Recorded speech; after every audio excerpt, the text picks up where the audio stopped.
Gang, what's up?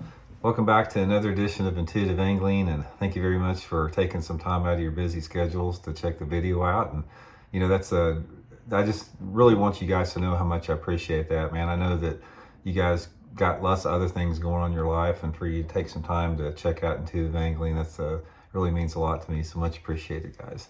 Today we're going to be talking about some of the misconceptions that are floating around out there about what it's like to be a professional angler, what a pro angler is, sort of the maybe some details behind the curtain, behind the screen life of what it's like. Because I wanted to do this video because I get a bunch of questions on that, and it's not just questions, but I get comments about people that they have an idea what it's about, and a lot of them are misconceptions, and it's brought about by a lot of different things, primarily through social media and some TV.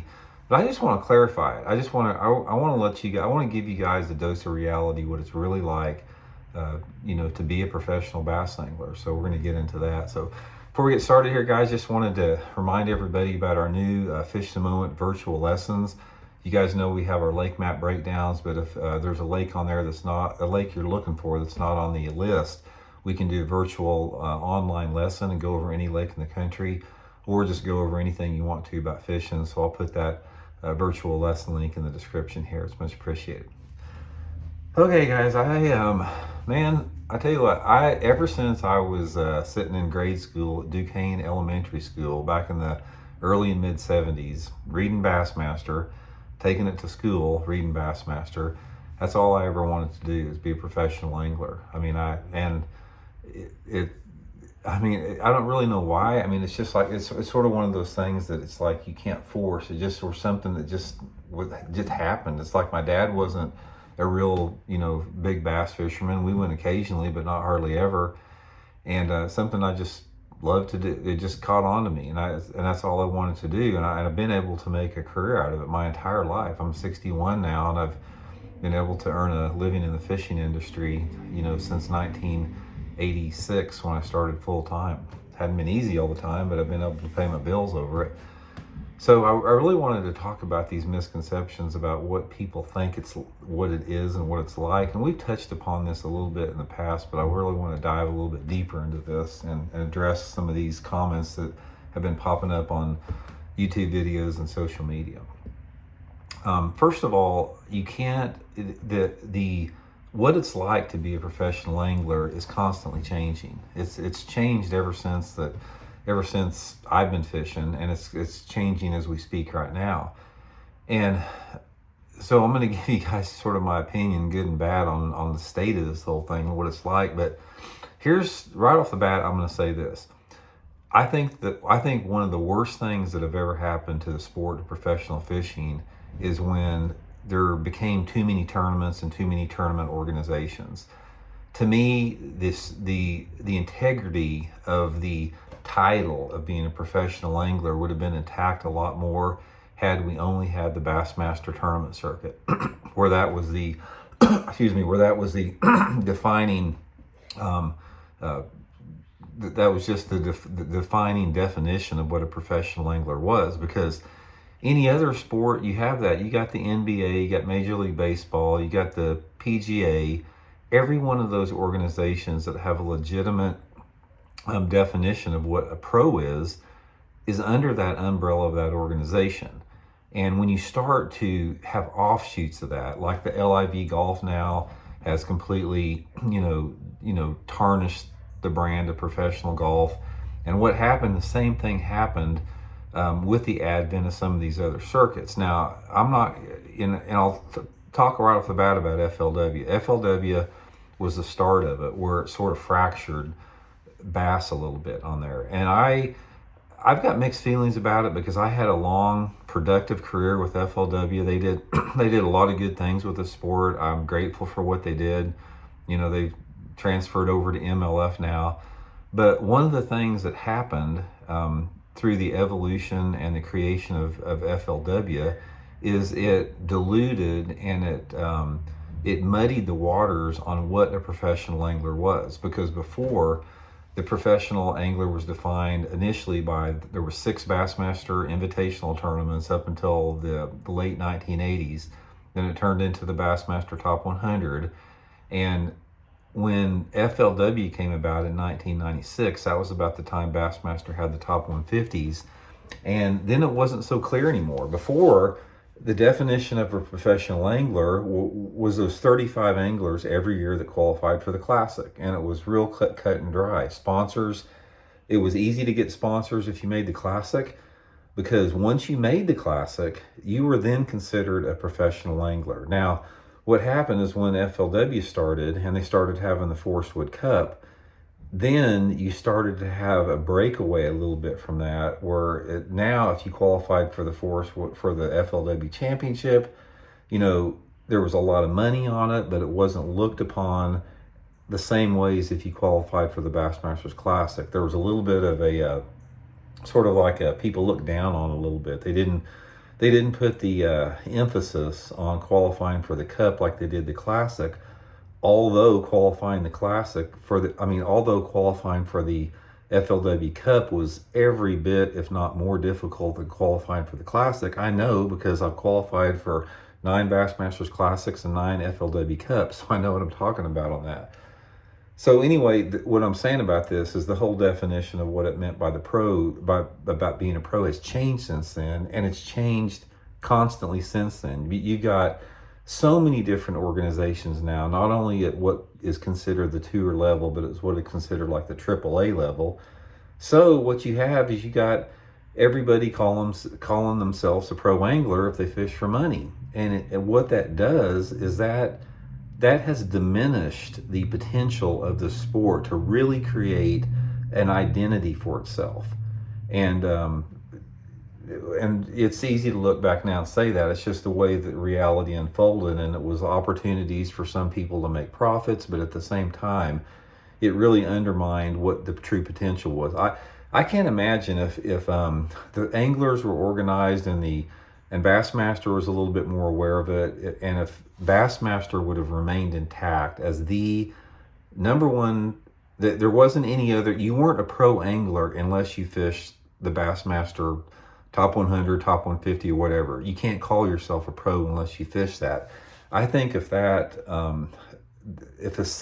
we still assigned that to the sport today, I think the sport would have been, I think it would have gained international and global popularity on a much bigger scale than what it has right now, because right now we are just diluted as heck. I mean, the sport is completely diluted. There's so many bass pros out there that you can't keep up with it. The industry doesn't value bass pros like they used to because there's so many of them. The industry doesn't have to compensate bass pros anymore because there's so many of them. It's really changed that. So anyway, given that, I want to get into now a little bit about, misconceptions about being a pro angler. First of all, being a professional angler, unless you are independently wealthy, and I'm going to separate those two because the reality of the situation, guys, and it's sort of been like that for a while now, is that at least 25% of the dudes out there that call themselves professional anglers are independently financially wealthy. They don't have any pressure to catch a fish at all. So not that I have a problem with that. There's a difference between having to have the anxiety and stress of performing in order to stay in it and knowing if you can even have another season.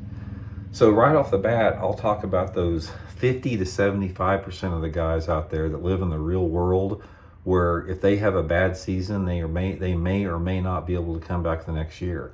One of the realities behind that about being a professional angler, unless you're one of those financially loaded dudes, is that there's a tremendous amount of stress and anxiety that comes attached to that. And what happens is when you're on the water and you're in a tournament competition, if you say, for example, it's the first day of the tournament and it's 1:00 in the afternoon and you don't have a fish in the boat, if you are struggling financially, which a lot of guys are, that the intensity of that emotion on having a bad day is something that most people can't handle. It's like one of the things about professional anglers, for the most part, is they're able to compartmentalize those emotions a little bit until they get off the water. but it never goes away. It never went away for me. It's like for the majority of my entire career, you know, if I wasn't doing good, or if I had a streak of a couple bad tournaments, it was a bad deal, because I didn't know if I'd be able to come back the next year and fish out there. Because if you go for 2 or 3 tournaments where you've had 2 or 3 suck tournaments, you can't really make it up financially unless you win a tournament from that standpoint, or rely on sponsors. But what happens is, up until the advent of social media, sponsors base their compensation upon your performance. So you always had to perform. It's not like that anymore, because social media has become more valuable than tournament exposure, and we'll talk about that in a second here. But I can't stress the amount of anxiety that has come being a professional angler, just from the financial end of it. Because another thing about that is, as a pro angler, you don't have any benefits. You don't have any retirement. You don't have any health insurance. You don't have any dental insurance. You don't have any safety nets to fall back on. Most of the time, every bit of money you win or got from sponsors went to fishing or paying your bills. There wasn't any left over. I mean, so from that standpoint, one of the biggest misconceptions, I think, with pro anglers is that somehow they've got this gravy train, and it's not. I mean, it's a financial struggle, even if you have a good year, because nobody has good years every year. And if you have a couple years where you really do good, and then you have a couple of years where you just, can't get it going, I mean, you're back to square one with it. So from that standpoint, that's a really big misconception with it. Another thing out of it is, I can't, if I had a dime for every time I heard people tell me this over the past 40 years, I'd be rich. People say, oh, it must be nice to fish professionally. Guys, I think probably the biggest misconception of the fact is people don't know how hard it is, how much work it is to be a professional angler. Let me enlighten you a little bit with this.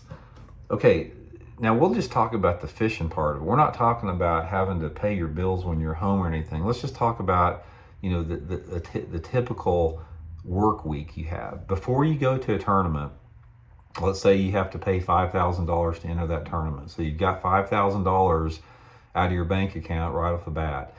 Then you spend a week or so preparing for the tournament. You're preparing your equipment, you're preparing your gear, you're preparing the logistics of being away from home for a week or 10 days. Then you prepare all of your, your planning out for the tournament, as far as your lodging, where you're going to stay at, where the tournament's set up at. You're thinking about your game plan. You drive to the tournament. Sometimes you're driving over 20 hours to get there. You have to eat fast food on the road most of the time. You have to deal with nightmare motel parking and weirdos and in hotel parking lots in the middle of the night.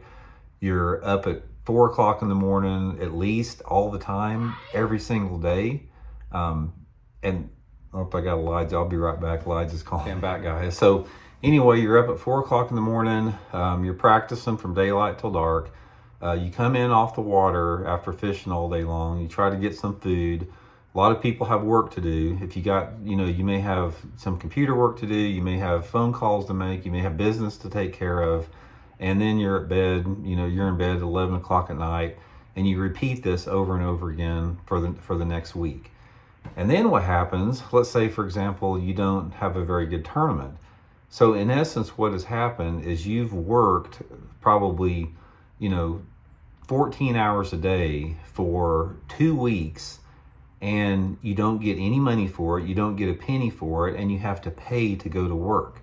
So that is the reality of tournament fishing that people don't understand. Like that is the amount of physical and emotional toll that it has, just basically to compete out there. So in essence, in order to do that, you have to love it. If you don't absolutely love it, then you won't put up with that, especially year after year after year. Another thing about it is, one of the biggest misconceptions people don't realize is how difficult it is on your family and your relationships.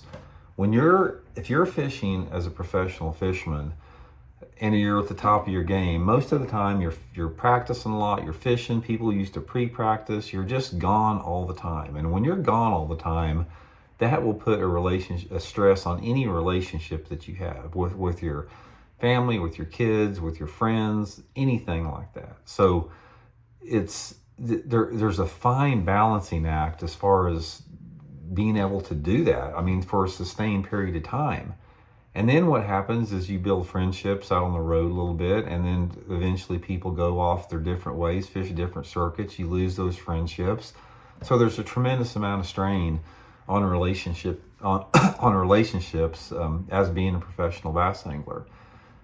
I think probably one of the most difficult parts of it, though, is the misconception that, like, once you are a pro angler, that you've made it, and you haven't. I mean, unless you're somebody that has, like, won the Bassmasters Classic and you got a strong stable of sponsors, and you performed at a level that is in that 1%, there's no guarantees that you have any type of a safety net out there. And one of the things that's nice about working a conventional job is you got a little bit of a safety net. You got a guaranteed paycheck. You know, you're going to go to work every day. You're going to get paid for the work that you put in. And that's just not the case in a professional angler out there. There's just no guarantees that you're going to be able to pay your bills from month to month, let alone from year to year. And I just can't stress how much stress and anxiety that puts on people that do that. And not only put stress and anxiety on yourself, but it puts stress and anxiety on your family. Let's say, for example, you know, you've got a wife and a couple kids, and you decide that you want to give it a go at professional angling. At that point, the success that you have or don't have, it bleeds off on your family, because when you have a bad tournament and you're down, then they're down. They're having a bad time too, because they're suffering as a result of it.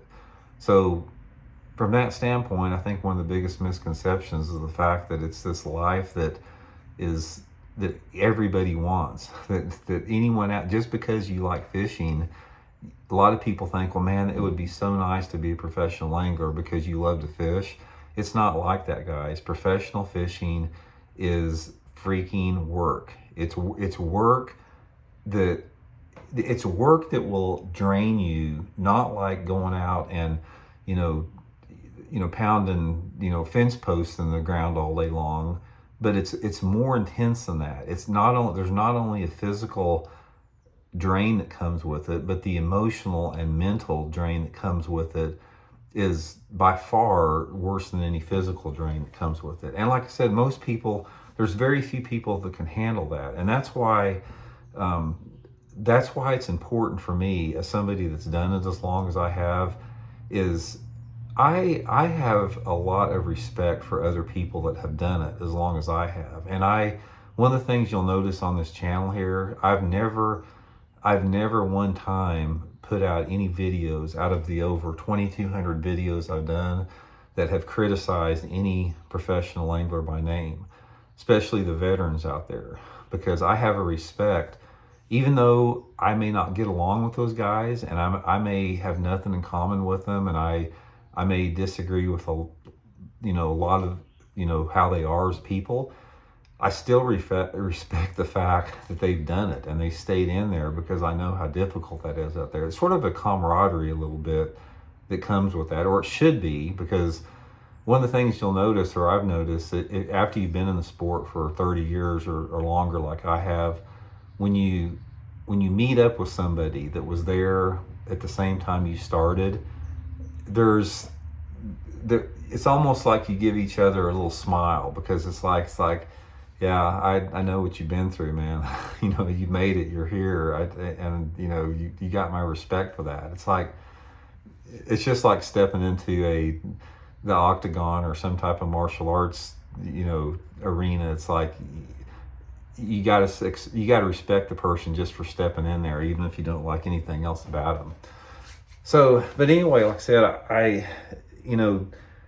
a lot of people that watch my channel, they think that I'm negative and I'm always griping about tournament fishing and everything like that. I'm not griping about it, because I love the sport, But I just want to try to let people know about the reality of it, because it gets sugar coated a lot. I mean, it really does. People like to sweep the hard things under the rug, and I think that needs to get out there, because the only way that anybody's going to make it as a professional angler is you've got to be willing to go through that fire. You got to be willing to give it all up. And that's why I always tell everybody, man, if you want a career in professional fishing, you better stay single. You better not have kids. You better not have a wife. You better not have a girlfriend. You better not have any obligations. You better not have any big financial responsibilities. And those are the people that are probably best suited for professional fishing, because I got to admit it, guys. And I'll admit it right now. I'm burned out on it. I mean, I've done it for. I've done it for so long, and I've seen ups and downs about it, and that's why I really enjoy fishing closer to the house now. That's why I've set my schedule up to where, I can fish tournaments here regionally and still be able to be at home at night.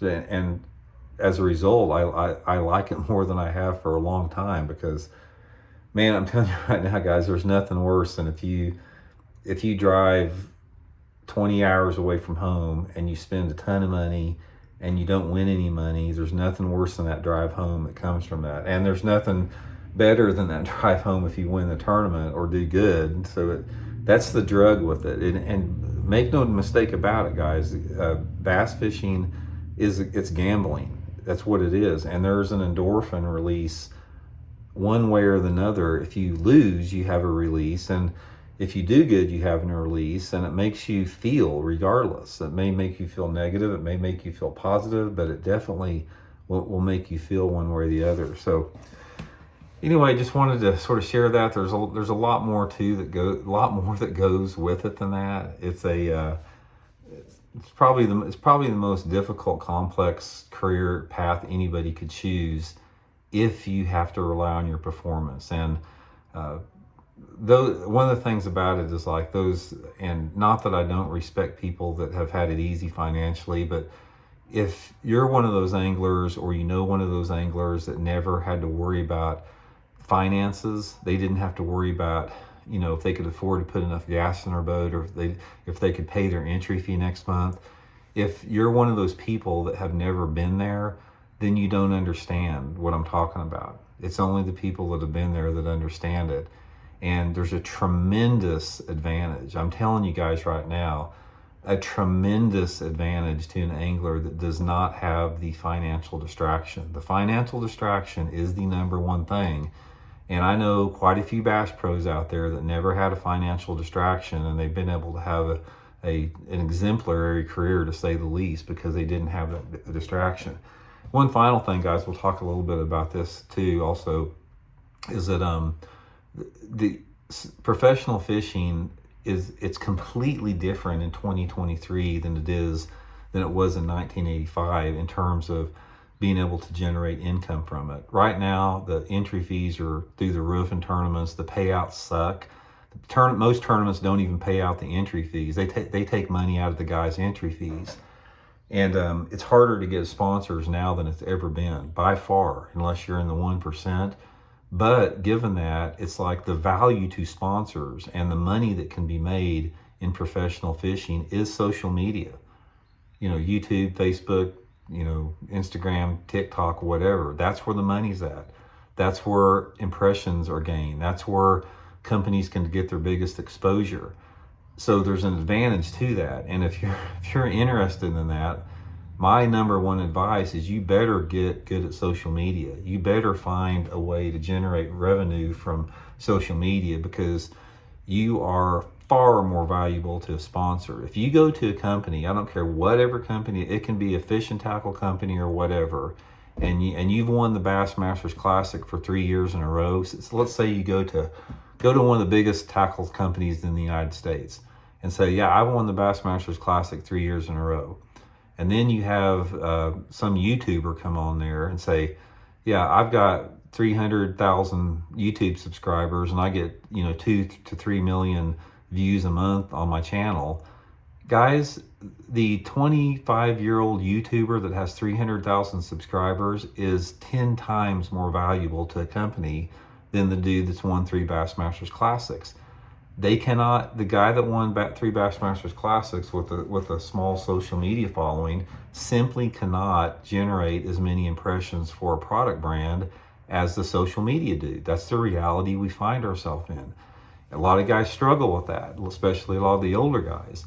So my advice with that, and the biggest misconception is, guys, is you can't make a living fishing tournaments. I'm telling you right now, you can't. I mean, if you're Jacob Wheeler, possibly, but Jacob Wheeler, his day is coming when he gets older that he's not going to be able to. His performance will start falling off just like everybody else does when they get older. So you can't rely on that. Tournaments are a money pit. They are. Their tournaments are a money pit unless you got, a strong sponsor base, and that strong sponsor base is not always going to be there. It's a phone call away. So anyway, that being said, if you love it and you love it more than anything else, and you're willing to sacrifice everything else in your life because of that passion, go for it, because it's definitely an experience. So we'll talk later. See you.